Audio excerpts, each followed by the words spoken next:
नमस्कार, मैं हूं मनोज कुमार। आप देख रहे हैं ज्ञान समग्र चैनल पर हिंदी क्लासेस। आज की वीडियो में हम पढ़ेंगे अभिव्यक्ति माध्यम से एक टॉपिक समाचार लेखन। समाचार लेखन अभिव्यक्ति माध्यम के अंतर्गत एक महत्वपूर्ण टॉपिक है जो कक्षा 11वीं 12वीं एनसीईआरटी हिंदी आधार एवं ऐच्छिक दोनों पाठ्यक्रमों के लिए उपयोगी है। इस पाठ से कई प्रश्न पूछे जाते हैं, तो इन सभी महत्वपूर्ण बिंदुओं पर चर्चा करेंगे। तो आइए देखते हैं वीडियो को। तो आइए देखते हैं सबसे पहले आज की वीडियो में हम क्या क्या जानेंगे। पहली चीज तो समाचार क्या होता है, समाचार की परिभाषा जानेंगे। इसके बाद समाचार के प्रमुख तत्व कौन कौन से होते हैं। इसके बाद समाचार लेखन में उल्टा पिरामिड शैली क्या है, समाचार के प्रमुख अंग या घटक कौन कौन से हैं, समाचार लेखन में 6 ककार किसे कहते हैं। आइए सबसे पहले देखते हैं समाचार की परिभाषा।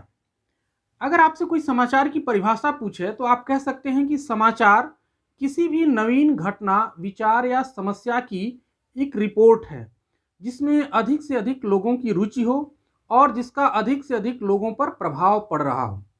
इस पूरी परिभाषा में आप देखेंगे तो दो बातें हैं।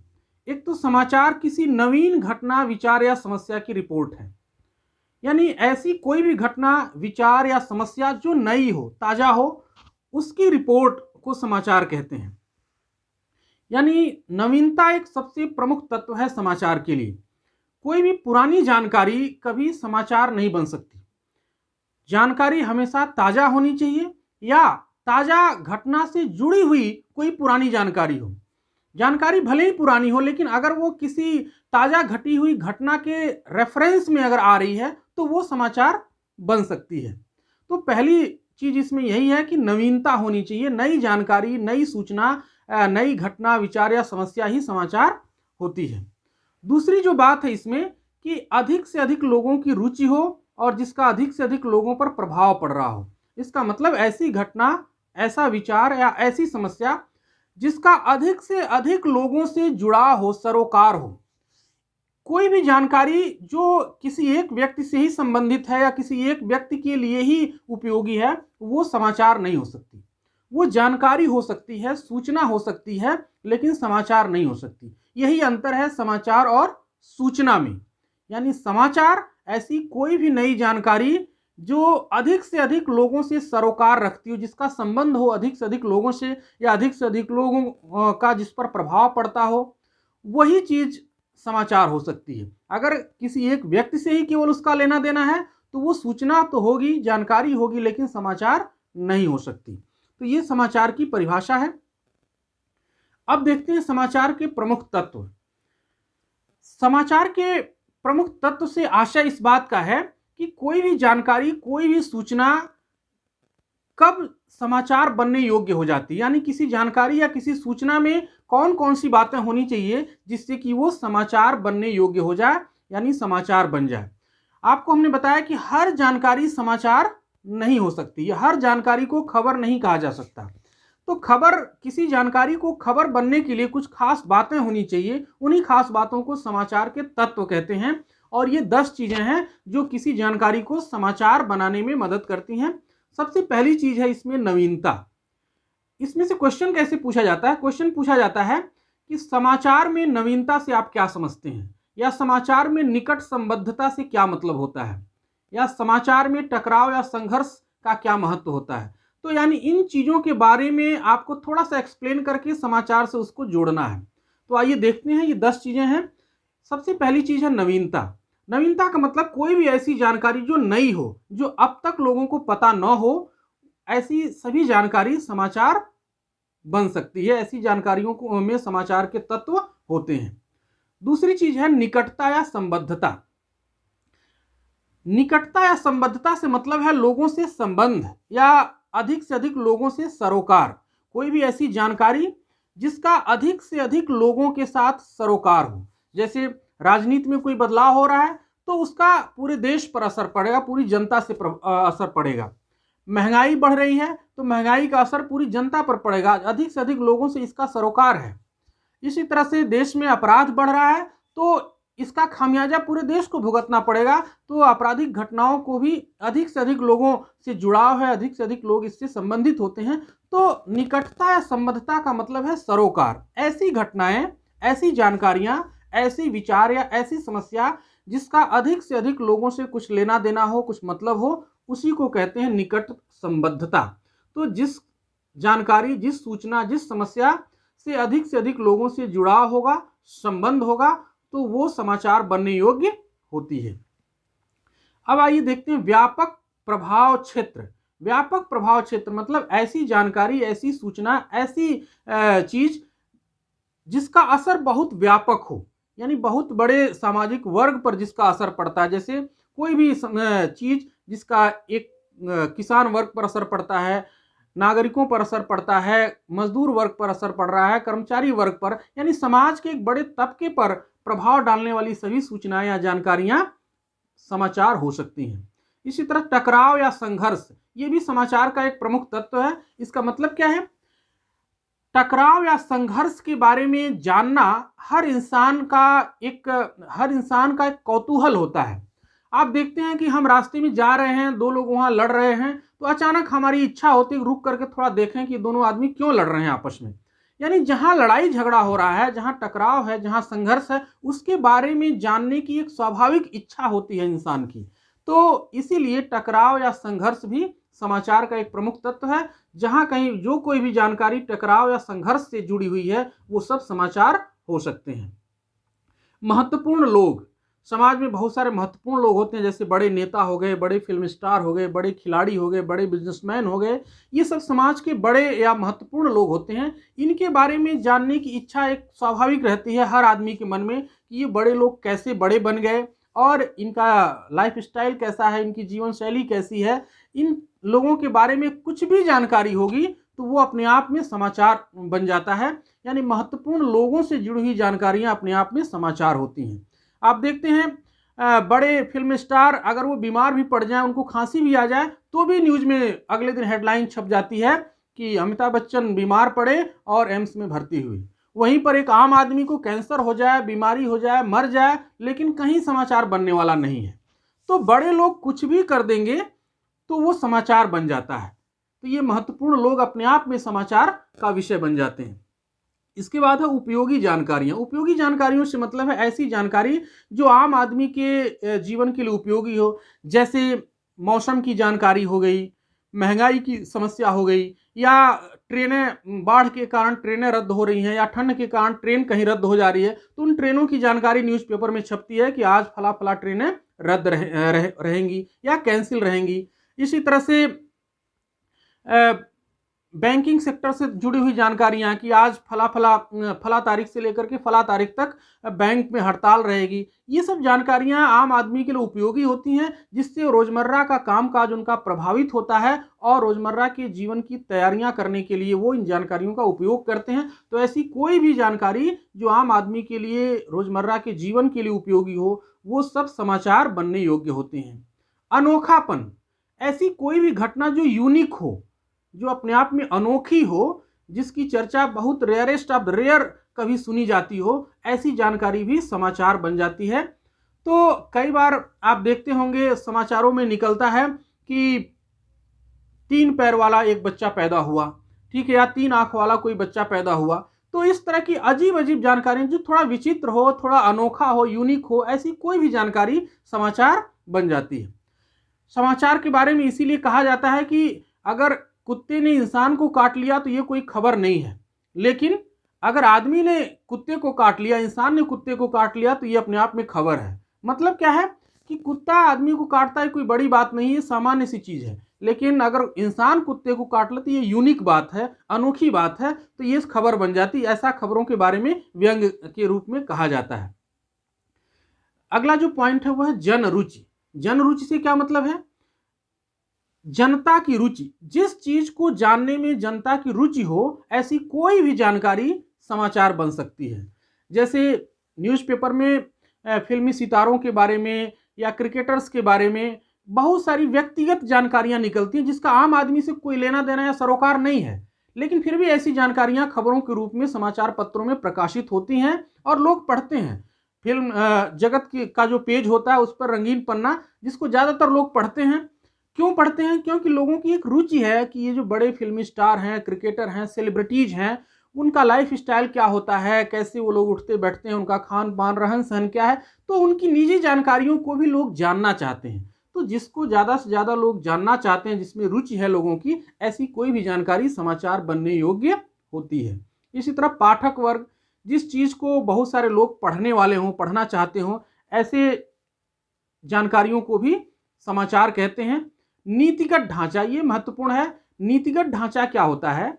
हर समाचार संस्था, चाहे वो प्रिंट मीडिया की समाचार एजेंसी हो, चाहे वो इलेक्ट्रॉनिक मीडिया की समाचार एजेंसी हो, सभी समाचार एजेंसियां अपना एक नीतिगत ढांचा बनाकर रखती हैं, एक पॉलिसी बनाती हैं अपने काम करने के लिए कि उनको अपने माध्यम के जरिए किस तरह की खबर जनता तक पहुंचानी है या किस तरह की खबरों को प्राथमिकता देना है। तो जो चीज़ उनके प्रायोरिटी लिस्ट में या नीतिगत ढांचे में शामिल है, वो चीज़ वो खबर बनाएंगे और कोशिश करेंगे कि अधिक से अधिक लोग इन चीज़ों में रुचि रखें, लोगों की रुचि भी पैदा करेंगे। तो ये नीतिगत ढांचा जो अलग अलग मीडिया संस्थान अपने लिए तय करते हैं, ये भी खबर बनाने में महत्वपूर्ण भूमिका निभाते हैं। ये जो 10 चीज़ें हैं, इनमें से कोई जरूरी नहीं कि किसी जानकारी में 10 की 10 बातें हों तभी वो समाचार बनेगा। इनमें से कोई भी एक विशेषता, नवीनता, निकट संबद्धता, व्यापक प्रभाव क्षेत्र, टकराव संघर्ष, महत्वपूर्ण लोग, उपयोगी जानकारियां, अनोखापन, जनरुचि, पाठक वर्ग और नीतिगत ढांचा, इनमें से कोई भी अगर एक तत्व किसी जानकारी में है तो निश्चित रूप से वो जानकारी, वो सूचना समाचार बनने योग्य है, उसकी कोई न कोई न्यूज वैल्यू है। अगर एक से अधिक तत्व पाए जाते हैं तो उसकी न्यूज वैल्यू ज्यादा होती है। इसी आधार पर किसी समाचार को यह तय किया जाता है कि वो कितना इंपॉर्टेंट है। आगे देखते हैं समाचार लेखन में ध्यान देने योग्य बातें। तो ये 3 बातें होती हैं। सबसे पहले समाचार लेखन में उल्टा पिरामिड शैली का प्रयोग किया जाता है।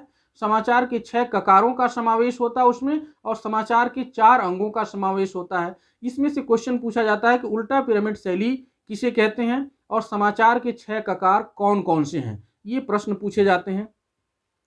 अब सबसे पहले हम देखते हैं उल्टा पिरामिड शैली क्या है। तो उल्टा पिरामिड शैली समाचार लेखन की एक आधुनिक व सबसे लोकप्रिय शैली है। इसके अंतर्गत सबसे महत्वपूर्ण बात सबसे पहले तथा कम महत्वपूर्ण बात बाद में और सबसे कम महत्वपूर्ण बात सबसे बाद में लिखी जाती है। अब यहाँ पर देखिए, ये है पिरामिड, ये है उल्टा पिरामिड। इसका जो टॉप है वो नीचे की ओर है, ये उल्टा पिरामिड शैली।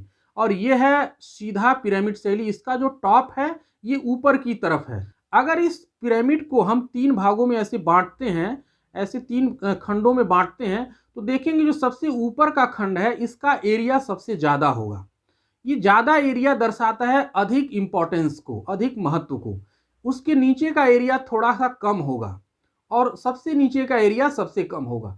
तो यानी सबसे ऊपर का जो एरिया है वो सबसे ज़्यादा इंपॉर्टेंस को दर्शाता है, नीचे का एरिया उससे कम इंपॉर्टेंस को, और सबसे नीचे का एरिया सबसे कम इंपॉर्टेंस को। इसी को कहते हैं उल्टा पिरामिड शैली, यानी महत्व के घटते क्रम में। तो जो समाचार होता है उसको भी महत्व के घटते क्रम में लिखा जाता है, यानी सबसे महत्वपूर्ण जानकारी जो समाचार में होगी उसको सबसे पहले लिखेंगे, उससे कम महत्वपूर्ण जानकारी उसके बाद में लिखेंगे, और सबसे कम महत्वपूर्ण जानकारियों को सबसे बाद में लिखेंगे। इसी क्रम को उल्टा पिरामिड शैली कहते हैं। अब ये उल्टा पिरामिड शैली में समाचार लिखा क्यों जाता है? प्रथम विश्व युद्ध में जब पत्रकारिता की अभी शुरुआत हो रही थी या पत्रकारिता का विकास हो रहा था, तो उसी समय प्रथम विश्व युद्ध दुनिया में हो गया, और विश्व युद्ध की जानकारियां जो है मीडिया में पहुंचाने के लिए इस शैली का इस्तेमाल किया गया। होता क्या था, जो सैनिक लड़ते थे वो तो शहरों से दूर बॉर्डर एरिया पे लड़ते थे, काफ़ी रिमोट एरिया में। तो रिमोट एरिया में लड़ाई हो रही है, वहाँ अलग अलग पोस्ट है सेना के, फायरिंग चल रही है, तो सेना के पोस्ट पे फायरिंग चल रही है, तो वो जानकारी हर पल जो है हेडक्वार्टर तक पहुंचानी होती थी सैन्य कमांडर को। तो सैन्य कमांडर उस समय रेडियो के माध्यम से अपनी इन सूचनाओं को पहुंचाता था। अब फायरिंग चल रही है, लड़ाई चल रही है, तो ऐसे समय में पूरे घटना को डिटेल में वर्णन करके समझाने का समय नहीं होता है। तो उसमें 2-3 लाइन में मुख्य मुख्य बातें, क्या हुआ, कहाँ से फायरिंग हुई, कितने लोग मारे गए, ऐसी कुछ महत्वपूर्ण जानकारी, जो घटना की सबसे महत्वपूर्ण जानकारियां होती हैं, वो जो हेडक्वार्टर तक रेडियो से पहुंचाया जाता था। फायरिंग जब रुक जाती थी, थोड़ा सा शांत हो जाता था माहौल, तब जाकर के कमांडर विस्तार से बताता था रेडियो के माध्यम से कि कैसे फायरिंग शुरू हुई, किधर से हमला हुआ और कैसे कैसे उसको रिटेलिएट किया गया। इनके बारे में डिटेल जानकारी बाद में दी जाती थी। तो जैसे जैसे जानकारी हेडक्वार्टर पहुंचती थी वैसे वैसे वहां से फिर ये मीडिया को जानकारी पहुंचती थी। तो इसी क्रम में समाचार लिखने की एक शैली विकसित हो गई, यानी सबसे महत्वपूर्ण बात सबसे पहले और उससे कम महत्वपूर्ण बात उसके बाद में और सबसे कम महत्वपूर्ण बात को सबसे बाद में लिखा जाने लगा। तब से एक शैली प्रचलित हो गई और आज भी ये शैली काफी लोकप्रिय है। अब देखते हैं 6 ककार क्या होते हैं। किसी समाचार को पूर्ण होने के लिए उनमें निम्नलिखित 6 प्रश्नों के उत्तर होने चाहिए, यानी किसी भी समाचार में इन 6 प्रश्नों के जवाब देने की कोशिश की जाती है। ये 6 प्रश्न क्रम से आपको याद करने हैं। ये पूछा जाता है कि समाचार के 6 ककार कौन कौन से हैं। तो सबसे पहला है क्या, कब, कहां, कौन, क्यों और कैसे। यानी किसी भी समाचार में इन 6 प्रश्नों के जवाब दिए जाते हैं और इन सभी प्रश्नों की शुरुआत क से हो रही है, इसीलिए इनको ककार कहते हैं। ये 6 ककार, क्योंकि सबकी शुरुआत क से हो रही है।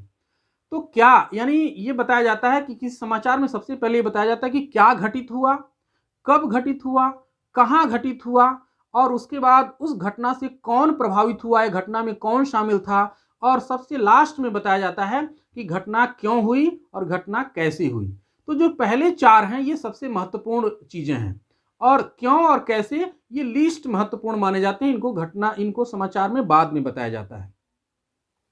अब देखिए समाचार के 4 अंग कौन कौन से होते हैं। समाचार के 4 अंग होते हैं। सबसे पहले शीर्षक, किसी भी समाचार में शीर्षक होना बहुत जरूरी है। दूसरा है मुखड़ा या एंट्रो, जिसको समाचार का पहला अनुच्छेद कहते हैं। जैसे ये उल्टा पिरामिड शैली में समाचार लिखा हुआ है, सबसे पहले शीर्षक आ गया, उसके बाद समाचार, और समाचार का जो पहला अनुच्छेद होता है इसको कहते हैं मुखड़ा। समाचार का मुखड़ा या इंट्रो कहते हैं अंग्रेजी में। इसमें बताया जाता है कि समाचार में घटना में क्या हुआ, कब हुआ और कौन उससे प्रभावित हुआ, कहाँ हुआ। इन 4 प्रश्नों का जवाब इसी मुखड़ा में दिया जाता है। उसके बाद होता है निकाय या बॉडी। निकाय में बताया जाता है कि क्या, क्यों और कैसे हुआ, इसको बताया जाता है। और समापन मतलब बची खुची बातों को लास्ट में डाल देते हैं। तो ये 4 अंग हैं। शीर्षक देखिए, शीर्षक क्या होता है, कैसा होना चाहिए। प्रत्येक समाचार का एक शीर्षक होता है। एक अच्छे शीर्षक की ये 3 विशेषताएं हैं। सबसे पहले तो शीर्षक बहुत ही संक्षिप्त होना चाहिए। एक आदर्श शीर्षक में 3 से 5 शब्द होने चाहिए। शीर्षक कौतूहल पैदा करने वाला होना चाहिए और शीर्षक सारगर्भित होना चाहिए। ये कुछ सामान्य सी बातें हैं किसी समाचार के शीर्षक के बारे में। इंट्रो किसको कहते हैं, ये पूछा गया कि समाचार में इंट्रो से क्या समझते हैं। तो समाचार के पहले अनुच्छेद को मुखड़ा कहते हैं। यह समाचार का सबसे महत्वपूर्ण अंश होता है। इसमें क्या होता है, सामान्यतः क्या, कब, कहां और कैसे से जुड़ी हुई सूचनाएं होती हैं। इसमें केवल तथ्यात्मक जानकारी होती है, उसका विश्लेषण नहीं किया जाता है। ये मुखड़ा या इंट्रो है। उसके बाद आता है समाचार का निकाय या बॉडी, जिसको कई पैराग्राफ में लिखा जा सकता है। इंट्रो जो होगा वो पहला पैराग्राफ ही होगा, लेकिन उसके बाद के जो पैराग्राफ होते हैं उनको निकाय या बॉडी कहते हैं। इसमें डिटेल से समझाया जाता है कि घटना क्यों हुई और कैसे हुई। ये समाचार का मध्य भाग होता है। इसमें घटना का कारण बताते हुए समाचार का विस्तृत विवरण होता है। तो जब कभी आपसे पूछा जाए कि समाचार के निकाय या बॉडी से आप क्या समझते हैं, तो आप बताएंगे यह समाचार का मध्य भाग होता है। इसमें क्यों, कैसे से जुड़ी सूचनाएं दी जाती हैं और घटना का कारण बताते हुए विस्तार से वर्णन किया जाता है। अगला जो है समापन। समापन क्या होता है, यह समाचार का अंतिम अनुच्छेद होता है। इसमें समाचार की सबसे कम महत्वपूर्ण जानकारियां दी जाती हैं।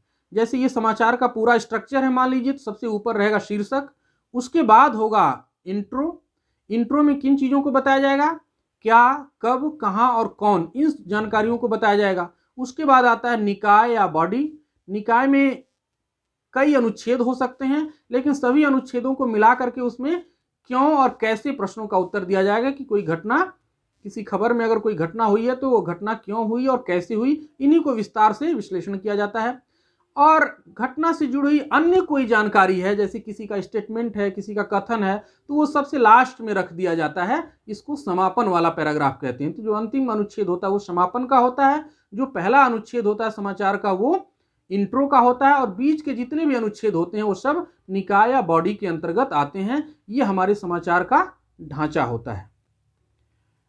समाचार के संदर्भ में दो और महत्वपूर्ण प्रश्न पूछे जाते हैं, डेडलाइन और संदर्भ। ये महत्वपूर्ण क्वेश्चन है और ये कई बार पूछे गए हैं कि डेडलाइन से आप क्या समझते हैं। प्रिंट मीडिया की अपनी एक लिमिटेशन है कि एक निश्चित अवधि के बाद ही छपता है। जैसे समाचार पत्र है, समाचार पत्र एक दिन रात को छपता है, उसके बाद वो फिर अगले दिन यानी 24 घंटे के बाद वो छपेगा। ऐसा नहीं कि हर मिनट वो समाचार छपता जाएगा।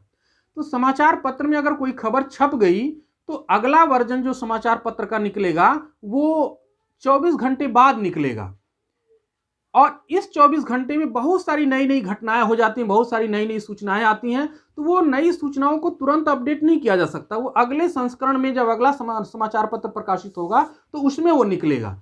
इसका मतलब है कि समाचार पत्र में सूचनाओं का अपडेट 24 घंटे बाद ही मिलता है। ये जो 24 घंटे की समय सीमा है इसी को डेडलाइन कहते हैं।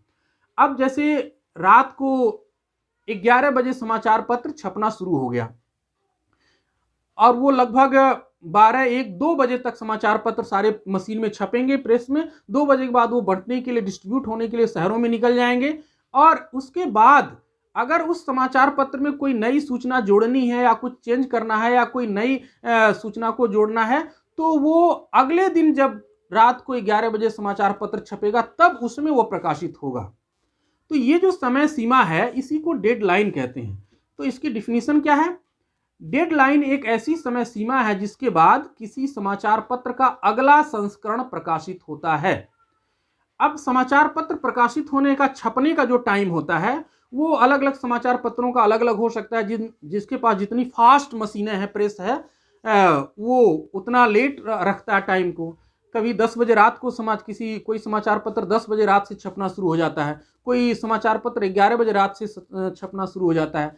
तो जो उसका टाइम फिक्स है उसके पहले तक जो खबर पहुंच चुकी है उन्हीं खबरों को उसमें छापा जा सकता है। अगर उस टाइम फ्रेम के बाद समाचार पत्र छपना शुरू हो गए, उसके बाद अगर कोई न्यूज आ रही है तो वो समाचार पत्र में नहीं छपेगी, वो अब अगले दिन छपेगी। तो ये जो समाचार पत्र छपने की जो समय सीमा है उसी को डेडलाइन कहते हैं। तो इसको याद कर लीजिए, डेडलाइन एक ऐसी समय सीमा है जिसके बाद किसी समाचार पत्र का अगला संस्करण प्रकाशित होता है, उसको डेडलाइन कहते हैं।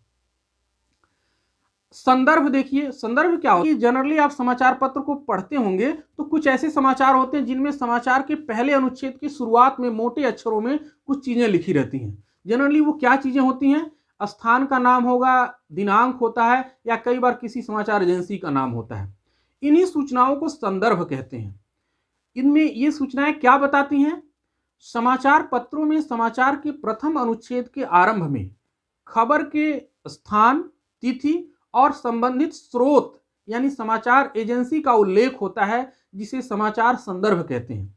ये बताता है कि उस समाचार में जिस घटना का जिक्र किया गया है वो घटना किस स्थान पर हुई है, यानी किस स्थान से संबंधित है और किस तारीख को हुई है, और उस समाचार को किस माध्यम से प्राप्त किया, उस समाचार का स्रोत क्या है। ठीक है, तो आप पहले देखते हैं कि स्थान तो आपको पता है, घटना जहां पर घटेगी उससे संबंधित उस स्थान का नाम दिया जाएगा। घटना अगर इंग्लैंड की है तो इंग्लैंड लिखा जाएगा, घटना अमेरिका है तो अमेरिका के जिस शहर में वो घटना घटी होगी उस शहर का नाम दिया होगा। तिथि देना क्यों जरूरी होता है? क्योंकि समाचार पत्र में क्या होता है कि खबरें कई बार काफ़ी लेट छपती हैं। जैसे इंग्लैंड की खबर है, न्यूयॉर्क की कोई खबर है और वो भारत पहुंचते पहुंचते उसको 2 दिन लग गए, 3 दिन हो गए, तो घटना तो 3 दिन पहले की है, लेकिन आज की न्यूज में छप रहा है, तो लोगों को भ्रम न हो कि ये आज की घटना है या कल की घटना है, तो इसीलिए तिथि देना जरूरी होता है। ऐसी घटनाओं में जो थोड़ा पुरानी हो जाती है उसमें डेट दिया जाना जरूरी होता है, इसको तिथि भी लिखा जाता है। उसको स्रोत, ये स्रोत क्या होता है? 2 तरह के समाचार एजेंसियां होती हैं। कुछ प्राइवेट समाचार एजेंसियां होती हैं, जैसे आपका आज तक है, एनडीटीवी है, या प्रिंट मीडिया में अमर उजाला है, दैनिक जागरण है, ये प्राइवेट समाचार एजेंसियां होती हैं। ये अपने समाचार संस्था के लिए खबर इकट्ठा करते हैं अलग अलग स्रोतों से, तो इनके स्रोत जो होते हैं वो प्राइवेट होते हैं। लेकिन कुछ ऐसे सोर्स होते हैं, ऐसे स्रोत होते हैं जो ओपन होते हैं, जो सबके लिए समाचार संकलित करते हैं। जैसे पीटीआई है, भारत सरकार की एक समाचार संस्था है PTI, press trust of India. ये जो प्रेस ट्रस्ट ऑफ इंडिया है, पीटीआई है, ये इसके समाचारों को कोई भी समाचार एजेंसी इस्तेमाल कर सकती है, अपनी छाप सकती है, यूज कर सकती है, ओपन सोर्स है। ऐसे भाषा एक समाचार एजेंसी है। तो ये कुछ महत्वपूर्ण ऐसी भी नेशनल और इंटरनेशनल समाचार एजेंसियां होती हैं जो समाचारों को समय समय पे पब्लिश करती हैं, और वो सभी के लिए पब्लिश करती हैं, मतलब उनके समाचार को कोई भी इस्तेमाल कर सकता है, छाप सकता है। ये दोनों महत्वपूर्ण चीजें हैं, डेडलाइन और संदर्भ, इसे जरूर पढ़िएगा।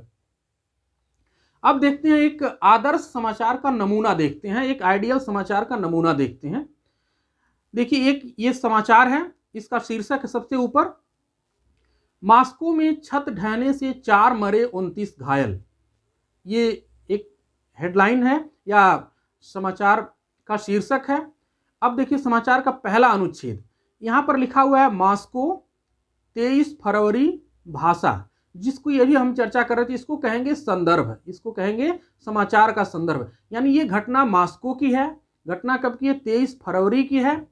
और भाषा, जो ब्रैकेट में लिखा भाषा, भाषा एक समाचार एजेंसी का नाम है, यानी इसी समाचार एजेंसी ने इसको भारत में पहुंचाया है, इस खबर को। तो इन तीनों चीजों की स्थान, तिथि और स्रोत तीनों का उल्लेख होगा, इसको कहेंगे संदर्भ। ये सबसे पहले लिखा जाता है। इसके बाद पैराग्राफ शुरू होता है। पहला पैराग्राफ है, उत्तर पश्चिम मॉस्को के बाओमास्की बाजार में गुरुवार की शाम छत ढहने से 4 नागरिकों की मौत हो गई, 29 घायल हो गए। 100 से अधिक लोगों के अब भी मलबे में दबे होने की आशंका है। घायलों को अस्पताल में भर्ती करा दिया गया। ये पहला पैराग्राफ समाचार का सबसे महत्वपूर्ण अंश है, इसी को कहते हैं इंट्रो। अब देखिए इसमें कितने सवालों का जवाब दिया गया है, तो 4 सवालों का जवाब दिया गया। सबसे पहले क्या क्या घटित हुआ, 4 मरे 29 घायल। एक और चीज बताया गया, छत गिरी, छत गिरी, 4 मरे 29 घायल। ये 4 लोगों के मरने और 29 लोगों के घायल होने की मेन खबर है। कौन इससे प्रभावित हुआ, तो नागरिक प्रभावित हुए। कब की घटना है ये, तो गुरुवार शाम की, इसमें बताया गया गुरुवार शाम, तो गुरुवार शाम की घटना है। कहां पर ये घटना घटी, उत्तर पश्चिम मॉस्को के बाओमास्की बाजार में। ये सबसे पहले दिया है, उत्तर पश्चिम मॉस्को के बाओमास्की बाजार में। इन चारों प्रश्नों का उत्तर पहले ही अनुच्छेद में दे दिया गया। इसके बाद है बॉडी, दूसरा पैराग्राफ है, इसमें बता रहा है, प्रत्यक्षदर्शियों के अनुसार पहले तो बाओमास्की भूमिगत बाजार की छत गिरी, फिर छत को संभालने वाले खंभे एक एक कर गिरने लगे। शहर के मेयर ने इस दुर्घटना के पीछे किसी आतंकवादी संगठन का हाथ होने से इनकार किया है। प्रारंभिक जांच से पता चला है कि पिछले दिनों हुई भारी हिमपात से इस 30 साल पुरानी इमारत की छत गिरी। अब इसमें देखिए घटना कैसे हुई, क्यों हुई, इसका पूरा खुलासा किया गया है।